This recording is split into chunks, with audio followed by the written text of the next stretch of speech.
कोल्हापुरात ई-चलनाच्या जाचक दंडाविरोधात खासगी बस वाहतूक व्यावसायिक आणि वाहनधारकांनी आक्रमक पवित्रा घेत आरटीओ कार्यालयासमोर ठिय्या आंदोलन केलं आहे।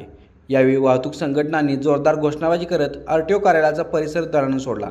ई-चलनाच्या माध्यमातून आकारण्यात येणारे दंड अन्यायकारक असून ते तातडीने रद्द करावे अशी आंदोलनकर्त्यांची प्रमुख मागणी आहे।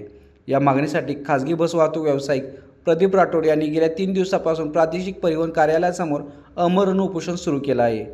यापूर्वी 5 मार्च 2026 रोजी विविध वाहतूक संघटनांनी आरटीओ कार्यालयावर मोर्चा काढून प्रशासनाविरोधात जोरदार घोषणाबाजी केली होती।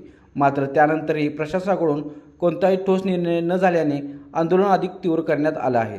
दरम्यान आंदोलनाच्या ठिकाणी स्थानिक राजकीय पक्ष, सामाजिक संघटना तसेच विविध वाहनधारक संघटना पाठिंबा देताना पाहायला मिळत आहे। वाहतूक व्यावसायिकांच्या मते कोल्हापुरातील प्रवासी आणि वाहनधारकांना कोट्यावधी रुपयांचा ई-चलन लादण्यात आले असून त्यामुळे आर्थिक भार वाढत आहे। प्रशासनाने तातडीने हस्तक्षेप करून ई-चलन दंड माफ करावा, अन्यथा आंदोलन तीव्र करण्याचा इशारा यावेळी आंदोलकांनी दिला आहे।